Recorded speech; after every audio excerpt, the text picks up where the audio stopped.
Ready? 10 seconds to go. 5. Start. Sir, I do not want to give any examples, but I should like to say a word about the agricultural program before I come to close my remarks. Now, it has been said here that while stress has been laid on the agricultural program, both in the community development and National Extension Service blocks, yet these blocks are suffering from shortage both of the seeds and fertilizers.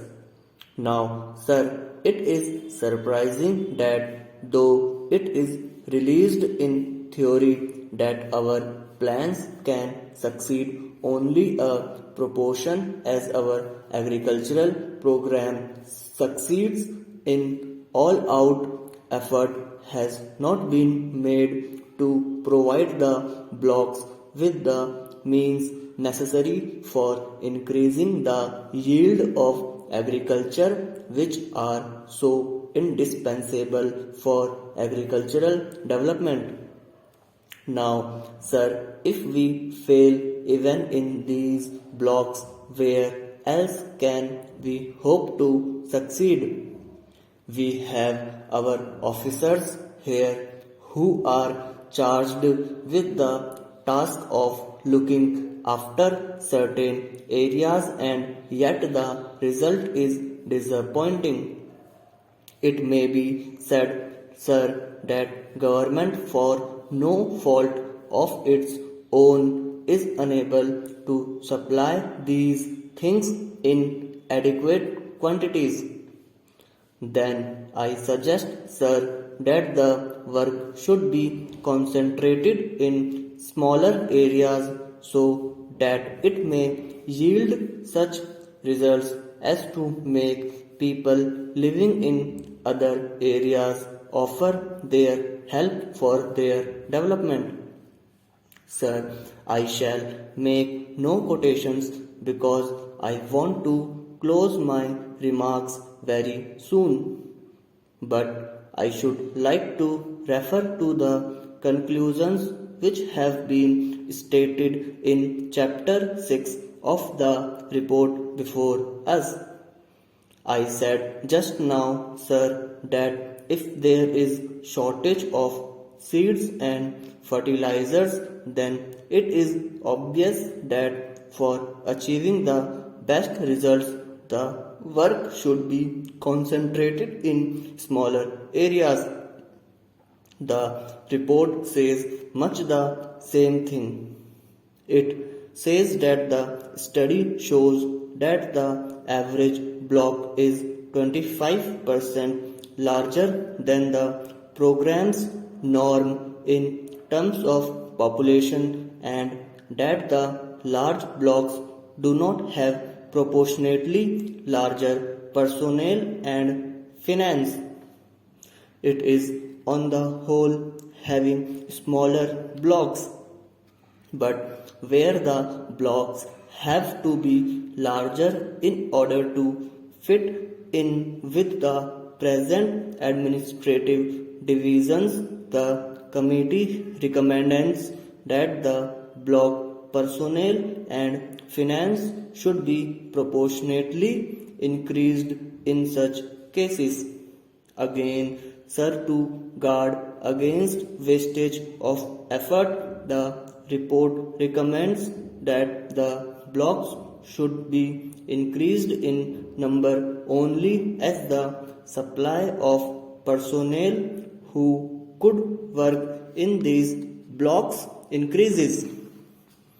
The report very rightly lays stress on the point and says that the status of the block development officer and his qualifications should be higher than they are at present. Unless you have this, the checking will not be very reliable. You appoint a committee to evaluate the work that has been done, but that committee will have to depend on the statistics collected by the block development officers and their assistants, and the committee says that checking on the spot is at present extremely inadequate. Most of the checking is done at the desk of the block development officer and not on the spot in the villages. It goes further to say that the figures are known to be satisfied by Gram Sevaks, sometimes at the instance of certain specialists. I do not want to go on with that story further. I have referred to these things in order to show how much effort has to be made in order to make our community development blocks and national extension service work successfully. We have to concentrate our effort in view of the shortage of indispensable material for getting that material and for getting men of such status as can be fully trusted by us. Now, sir, in order to have really a proper organization and in order to see that the officers concerned with these development blocks work, I think it is necessary that the collector should be invited to take personal interest in these areas, relieve the collector of his other duties, and entrust him with the work to be done in connection with development, that is, planning work. This is at present far more important than the routine administrative work in the states. If you do this, I think you will be able to achieve much greater success than it has been done so far. My honorable friend regarded it as a disadvantage that education, cooperation, transport, and communications should all come under the same officer. I personally think, sir, that it is the interest of the villagers that all these things should be looked after by the same set of officers.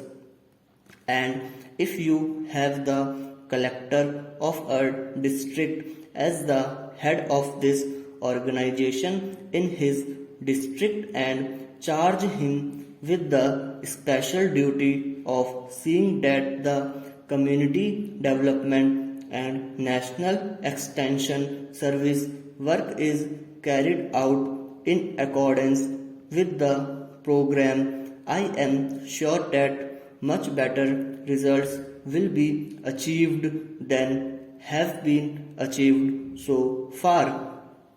Sir, I welcome this occasion to participate in this debate. Great expectations have been raised in the minds of people with regard to this movement.